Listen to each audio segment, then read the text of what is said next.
اعوذ باللہ من الشیطان الرجیم، بسم اللہ الرحمن الرحیم، السلام علیکم ورحمۃ اللہ وبرکاتہ۔ اس امید اور دعا کے ساتھ کہ آپ سب خیریت سے ہوں گے، پروگرام میں آپ کو ویلکم کرتے ہیں۔ سیاسی شطرنج میں ہم جانتے ہیں کہ ملک کے سیاسی، معاشی اور معاشرتی حالات بڑے نازک دور سے گزر رہے ہیں۔ ہر آدمی مہنگائی سے پریشان، بجلی سے پریشان، اور سیاستدان بھی اس مہنگائی کو قابو کرنے میں اس وقت تک ناکام نظر آ رہے ہیں۔ یقیناً ہر کوئی جاننا چاہتا ہے کہ مستقبل پاکستان کا کیا ہوگا، what is the way forward, صحیح رستہ کیا ہے، کیا ہم صحیح رستے پہ ہیں یا نہیں۔ بہت سارے سوالات ہیں جو میں آج پوچھنا چاہوں گا اپنے مہمان سے، اور میرے ساتھ ایک بڑی علمی شخصیت آج موجود ہیں۔ ملاقات اور پروگرام میں ان کے ساتھ گفتگو تو آپ نے پہلے بھی دیکھی ہوگی، لیکن آج میں اسلام آباد میں ان کے گھر پہنچا ہوں تاکہ قریب بیٹھ کر کچھ مشکل سوال بھی پوچھوں اور خود بھی سمجھ سکوں اور آپ کو بھی سمجھا سکوں کہ آج ہم جس موڑ پہ کھڑے ہیں کیوں کھڑے ہیں، کیا وجوہات ہیں۔ میرے ساتھ موجود ہیں، کسی تعارف کے محتاج نہیں ہے، فیاض الحسن چوہان صاحب۔ بہت بہت شکریہ سر، آپ نے اپنا قیمتی وقت دیا۔ فیاض صاحب، پہلا سوال جو میں آپ سے پوچھنا چاہوں گا، جو ہر پاکستانی کے دل کی آواز ہے، آج جو ہمارے حالات ہیں اس کا ذمہ دار کون ہے؟ بسم اللہ الرحمن الرحیم۔ پہلے وہ آپ نے انٹرو میں کہا نا کہ پہلے تو صرف دور سے جناب ہم ان سے انٹرویو اور دیکھا کرتے تھے، اس سے مجھے واصف علی واصف ایک بہت مشہور رائٹر گزرے ہیں، بڑے ادبی، لاہور کے صوفی تھے، ولی تھے، اور ان کی بک ہے قطرہ قطرہ کلزم، اس کا دیباچہ انہوں نے لکھا۔ دیباچہ عموماً جتنی سب لوگ لکھتے ہیں کہ محبوبہ کے نام، مشوقہ کے نام، والدہ کے نام، استاد کے نام، فلاں کے نام، انہوں نے دیباچے کا آغاز کیا۔ کسی چیز کو چھوٹا یا حقیر دیکھنا ہو تو یا اس کو دور سے دیکھو یا اس کو غرور سے دیکھو۔ کسی چیز کو چھوٹا یا حقیر دیکھنا ہو یا دور سے دیکھو گے تو وہ چھوٹی اور حقیر نظر آئے گی، یا غرور سے دیکھو گے کہ آپ کے دل میں میل ہوگی تو وہ چھوٹی یا حقیر نظر آئے گی۔ قریب سے جا کے دیکھو گے تو ایٹم کو انسان نے قریب سے دیکھا تو اس نے بتایا کہ وہ کتنی بڑی توپ چیز ہے۔ تو بات یہ ہے، وہ دور سے اور غرور سے، میں بھی قریب آیا ہوں تو مجھے معلوم پڑا ہے کہ فیاض صاحب کتنی بڑی توپ چیز ہے۔ میں اعتراف کرتا ہوں اس بات کا، میں یہ نہیں کہہ رہا، میں ایڈمٹ کر رہا ہوں سر۔ میں اس کنٹیکسٹ میں نہیں، وہ ویسے وہ لفظ آ گیا دور سے تو میں نے کہا آپ کو ایک علمی میرے سوال کا جواب سر۔ اچھا، اب مسئلہ یہ ہے، دیکھو اقبال کا شعر ہے، افسوس صد افسوس کہ شاہی نہ بنا تو، دیکھے نہ تیری آنکھ نے فطرت کے اشارات، تقدیر کے قاضی کا یہ فتویٰ ہے ازل سے، ہے جرم ضعیفی کی سزا مرگ مفاجات۔ من حیث القوم ہم جرم ضعیفی کا شکار ہوئے، ہمیں شکار کیا گیا۔ اور پھر جرم ضعیفی سمجھائیں سر۔ جرم ضعیفی یہ ہے کہ جو پریویلنگ سرکمسٹانسز کے اندر چیلنجز ہوتے ہیں ان کو فلفل کرنے کے بجائے، ان کا مقابلہ کرنے کے بجائے، اس کے اوپر اوورکم کرنے کے بجائے، اس کے اوپر قابو کرنے کے بجائے، اس میں فتح یاب ہونے کے بجائے، اس میں سکسیسفل ہونے کے بجائے آپ اس سے شکست کھا جائیں اور آپ کسی اور سائٹ پہ نکل جائیں، اس کی شراکت دار بن جائیں۔ مطلب ہے اس وقت 21ویں صدی ہے، جی، سائنس کی صدی، ٹیکنالوجی کی صدی، آئی ٹی کی صدی، انفارمیشن ٹیکنالوجی کی صدی، سوشل میڈیا کی صدی، انوویشن کی صدی، ایجادات کی صدی۔ اگریڈ۔ سب سے امپورٹنٹ یہ کہ مفادات کی صدی اور سائنس اور ٹیکنالوجی کی صدی۔ مسلمان کدھر کھڑا ہے اور پاکستانی کدھر کھڑا ہے؟ آپ واٹس ایپ گروپ کھولیں، آپ فیس بک کھولیں، جناب سارے مولوی لڑ رہے ہیں کہ جناب اہل بیت اہم ہے یا صحابہ اہم ہے۔ ٹھیک۔ مولوی لڑ رہے ہیں کہ شیعہ اہم ہے یا سنی اہم ہے۔ مولوی لڑ رہے ہیں کہ دیوبندی اہم ہے، بریلوی اہم ہے۔ مولوی لڑ رہے ہیں وہ لوگ کہ جو کتاب کا اور کتاب و سنہ کا جو دعوے دار ہیں، وہ چھوٹی چھوٹی فروعات اور خرافات کے اوپر جناب پوری امت مسلمہ کو اور پاکستانی قوم کو لڑانے لگے ہوئے ہیں۔ اور حالات یہ ہے کہ آئی ایم ایف اور ورلڈ بینک اور جتنی یہودی طاقتیں ہیں انہوں نے آپ کا مخ نکال دیا ہے، جی ہاں، آپ کا دیوالیہ کر دیا ہے۔ اس کی بھی ہم ڈسکشن کریں گے، جی ہاں، بتائیں گے۔ بڑا ٹیکٹفلی انہوں نے ملک کا دیوالیہ نکال دیا، پولیٹیکلی، سوشلی، اکنامکلی انہوں نے ملک کا ستیہ ناش پھیر دیا۔ ہمارا اہل علم بالکل اسی طرح، آپ تاریخ اٹھا کے دیکھ رہے ہیں، بنی اسرائیل کے اوپر جب اللہ کا عذاب نازل ہوا تو آپ کو پتہ ہے بنی اسرائیل کے علماء کس چیز پہ لڑتے تھے؟ بنی اسرائیل کے علماء لڑتے تھے کہ جب موسیٰ علیہ السلام پہ منسلوہ اترا تھا اس میں روٹی خمیری تھی کہ پتیری تھی، انڈا پہلے آیا تھا کہ چوزا پہلے آیا تھا، اس کے اوپر لڑائی لڑتے تھے۔ آج وہی ہمارے علماء اور وہی ہمارے، اور باقی رہ گئے سیاستدان۔ سر بات یہ ہے، ہمارے ملک کی کسی پولیٹیکل پارٹی اور لیڈر نے اپنا اصل فیس تو عوام کو دکھایا ہی نہیں۔ ریاست مدینہ کے نام کے اوپر جناب یہودی اور قادیانی لابیز جناب وہ پاکستان کے اندر ننگا ناچ کھیلتی رہی ہیں. روٹی کپڑا اور مکان کے نام پہ جناب پاکستان کے اندر لوگوں کے جذبات کا کھلواڑ کیا گیا. ایشین ٹائیگر بنانے کے نام پہ جو ہے وہ پاکستان کو قرضوں کے بوجھ تلے 90s کے اندر بالکل تباہ برباد کر دیا. آپ کے اسی ایشین ٹائیگر کے نام پہ جناب 90s کے شروع کے پہلے 2-3 سال یہ آئی پی پیز کون لے کے آیا تھا؟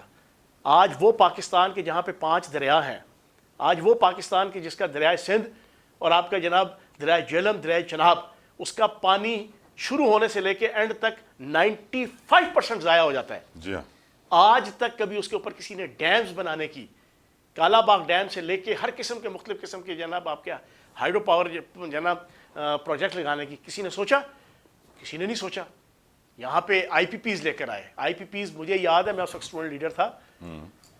8 آنے فی یونٹ تھا پاکستان کے اندر بجلی. آئی پی پیز لگے تھی تو یک دم 6.5 روپے کا یونٹ ہوا تھا بینظیر بھٹو صاحبہ کے دور میں. پھر اسی کو آگے نواز شریف صاحب نے چلایا. پھر انہوں نے اپنی پرائیویٹ کارخانے لگائے اور آج بھی پاکستان کے اندر 90% کارخانے انہی سیاسی خاندانوں کی ملکیت ہے. ٹھیک سر، آپ نے قادیانی یہودی لابی کا ذکر کیا کہ اس سے پہلے کہ میں پولیٹیکل یا اکنومیکل سوال آپ سے پوچھوں، یہ سوال میرے دل کا ہے اور بہت سارے لوگوں کے دل کا ہے، میں آپ کے سامنے رکھتا ہوں. پیپلز پارٹی کہتی ہے کہ بہت بڑی اچیومنٹ تھی ذوالفقار علی بھٹو کی کہ انہوں نے 73 کے آئین میں قادیانی کو کافر ڈکلیئر کیا. اور یہ بھی کہا جاتا ہے کہ جب بھٹو صاحب سائن کر رہے تھے اس لا کو تو انہوں نے کہا کہ میں اپنے موت کے پروانے پہ سائن بھی کر رہا ہوں. اس وقت کیا قادیانی لابی 73 کے آئین سے بدلہ لینے کے لیے تیار ہے حضور؟ سر یہ پچھلے 10 سال سے پاکستان کے اندر چیئرمین تحریک انصاف کی صورت میں جو فساد فی الارض برپا ہو رہا ہے اس کے پیچھے ساری قادیانی لابی ہے. عمران خان صاحب کا جو نانکا ہے وہ سارے کا سارا آپ ڈونٹ یو تھنک فیاض صاحب، لوگ آپ کو اس بات پہ کرٹیسائز کرتے ہیں کہ جب آپ ان کے ساتھ تھے تو آپ کہتے تھے ویری گڈ عمران خان، اب آپ ان کے ساتھ نہیں ہیں تو وہ قادیانی لابی. سر کہنے کا مقصد یہ چیزیں ساری سمجھ آ جاتی ہیں، وقت کے ساتھ ساتھ بندے کو پتہ چلتا ہے، حالات و واقعات دیکھ کے سمجھ آتی ہے. اور جب یہ تحریک فساد فی الارض شروع ہوئی پچھلے سال اپریل میں نے پارٹی کے اندر واحد بندہ تھا جس نے دامے درمے سخنے ڈائریکٹ اور انڈائریکٹ چیئرمین تحریک انصاف کو، لیڈرشپ کو سمجھایا کہ یہ اداروں کے خلاف، عدالتوں کے خلاف، فوج کے خلاف یہ خانہ جنگی مت کریں. کنسیکوینٹلی اس کا نقصان پاکستان کو ہے اور عالمی اسٹیبلشمنٹ کا یہ ایجنڈا ہے. جس طریقے سے اس نے عرب ریاستوں کو سبوتاژ کیا، ان کی فوج کو تباہ و برباد کر کے، اسی طرح وہ پاکستان کو پچھلے 1998 سے ان کا ایجنڈا ہے پاکستان کو 3 حصوں میں تقسیم کرنے کا.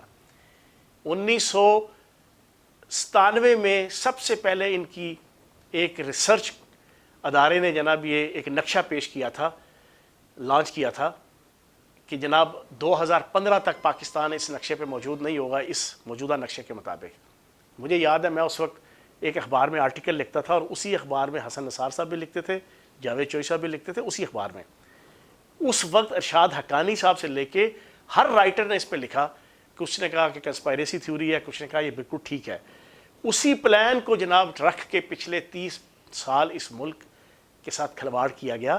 ایجنڈا ایک ہی ہے کہ ایٹمی طاقت پاکستان، میزائل ٹیکنالوجی رکھنے والا پاکستان، سمال ٹیکٹیکل بامز رکھنے والا پاکستان، اس سے جنگ کیے بغیر اس کو تباہ کرنا ہے. وہ اسی صورت میں حاصل ہو سکتا ہے آبجیکٹو جب فوج اور عوام کے درمیان خلیج پیدا ہوگی. پاکستان کے اندر فوج کیونکہ مڈل کلاس کی ریپرزنٹیٹیو ہے، عوام کے ساتھ اس طرح ہے. ایجنڈا یہ تھا کہ فوج کے خلاف نفرت پیدا کرو.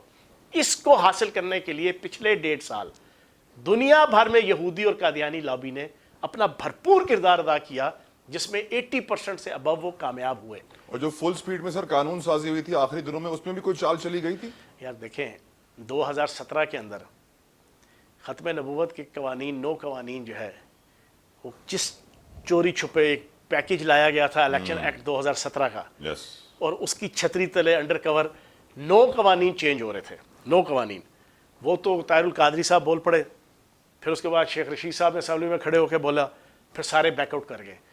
اس میں تینوں پارٹیاں شریک تھیں، P T I, Noon league, peoples party. تینوں کے کمیٹی کے 2 ممبر تھے. پی ٹی آئی کے ممبر شیری مزاری اور چودھری شفقت تھے. سب کے سائن موجود تھے جناب. یہ پورا ایجنڈا تھا.